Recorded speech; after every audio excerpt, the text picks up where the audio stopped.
Massive search operations is underway to locate the site of crash of the helicopter carrying Iranian President Ebrahim Raisi and his foreign minister.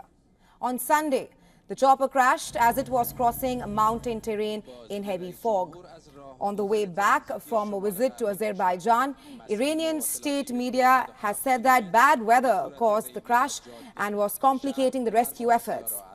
Raisi was flying in a US-made Bell 212 helicopter. The Chief of Staff of Iran's army ordered all resources of the army and the elite Revolutionary Guards to be put to use in search and rescue operations. Iranian state TV quoted an official as saying that at least one passenger and one crew member had been in contact with the rescuers. It has also said that the helicopter had been found, though Iran's Red Society has denied this latest report. Azerbaijan's Red Crescent Society released video of search and rescue workers looking for the crashed helicopter. The video showed people carrying flashlights as they walked in windy conditions on a hill.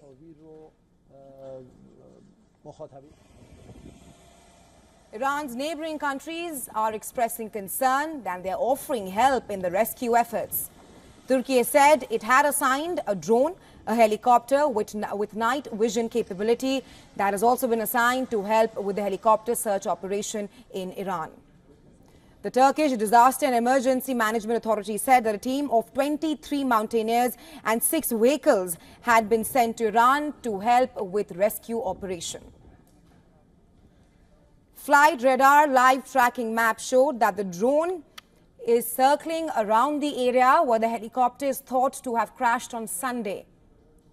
Akinci UAV has identified source of heat suspected to be the wreckage of the helicopter and has shared its coordinates with the Iranian officials. Meanwhile, the European Union offered emergency satellite mapping technology. Russia is sending a team of rescuers to Iran to help the search efforts. The team consists of 47 specialists with required gear and equipment, all-terrain vehicles, as well as a BO-105 helicopter. Iranian Supreme Leader Ayatollah Ali Khamenei, who holds ultimate power in the country, reassured Iranians, saying that there would be no disruption to state affairs. Earlier, the national broadcaster stopped all regular programming to show prayers being held for Raisi across the country. Raisi had been at the Azerbaijan border on Sunday to inaugurate the dam project there.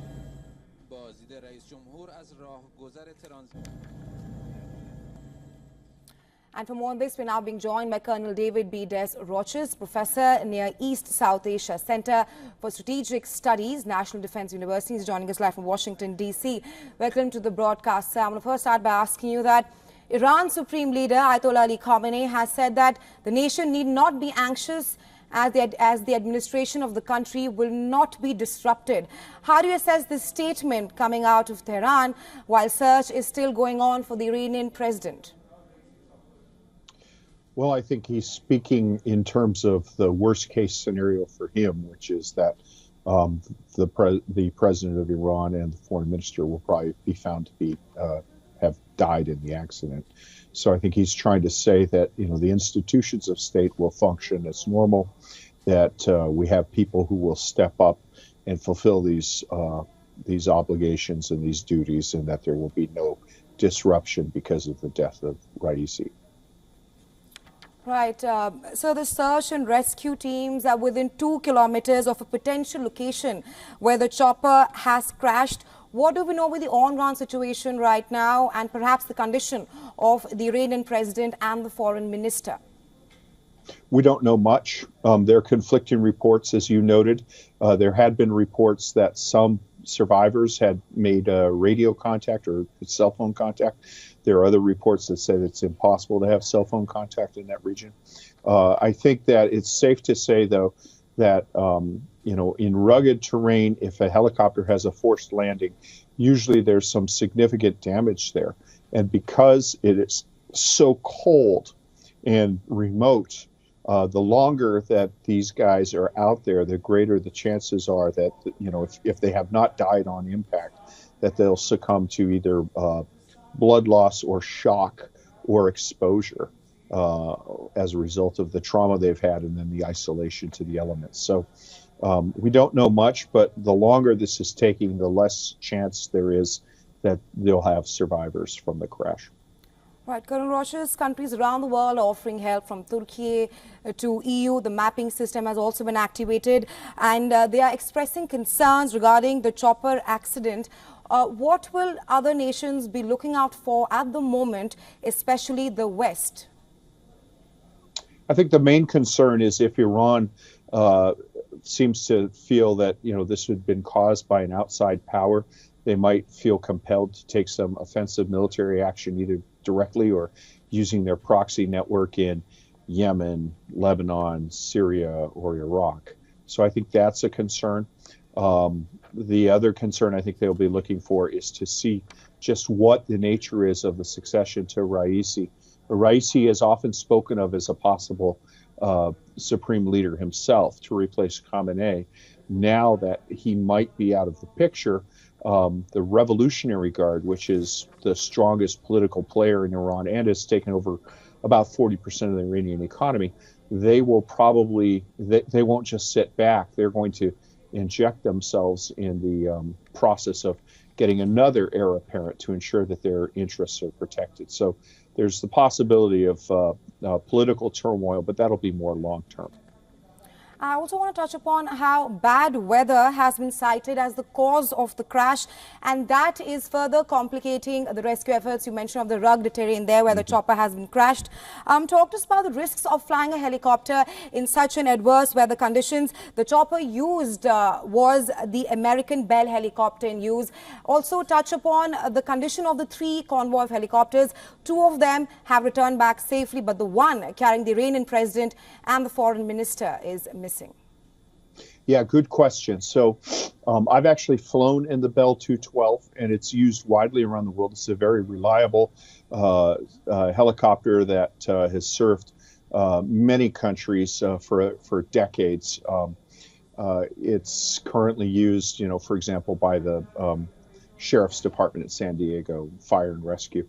The fact that you had 3 helicopters, one goes missing, and the other 2 are unable to report where that happened indicates just how bad the weather was. They were probably not in visual contact with each other. And I think you have a strong possibility that when you're in fog, it's easy for pilots to become disoriented. It's easy to get momentarily lost. And over rugged terrain, the risk is that you can fly into something, a mountain or a wire, typically. The other problem you have is of mechanical difficulties. The 212 has 2 engines, so it's less likely to have a complete mechanical failure.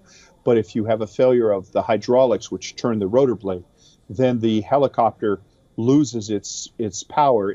And unlike an airplane, which can glide without power for a certain degree, a helicopter just goes down. It goes into an auto rotation mechanism where it goes straight down and the body of the helicopter spins around, usually at a pretty high speed.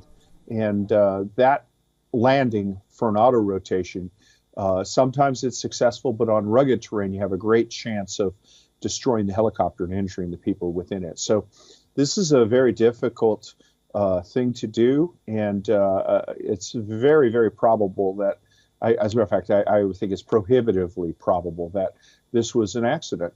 That just happened to have a very high-profile victim in it. Right, Colonel Roches, you've concisely rounded up the features of the Bell 212 chopper, and you've also flown that. I also want to speak on how this incident also puts a spotlight on Iran's aviation industry, especially with international sanctions on Tehran, which perhaps makes it difficult to obtain the parts of the aircraft. Well, that's a good point. So Raisi himself is a sanctioned individual for his role in the death panels in 1988 that killed about 5,000 political prisoners. The Iranian state likes to say that they have options, that they have alliances with, or alliances of convenience with Russia, with China, with other countries. But they still rely heavily upon equipment that was purchased by the Shah. And their ability to maintain some of this is questionable. But we saw during the brief period of JCPOA, when there was some transfer of aircraft to Iran, that was used to move troops into Syria. So I think the sanctions regime is designed to prevent military use and security use of these. It is possible that there was, say, some failure of maintenance due to the inability to send people directly to this. If they had access to the Bell plant, they might have been able to get more. But this helicopter is produced under license in Italy.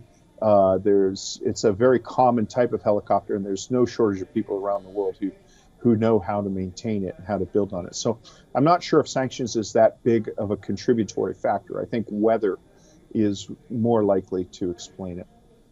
Right, Colonel Rogers, thank you so much for taking our time and joining us here on WION with your insights on this fateful incident. Thank you.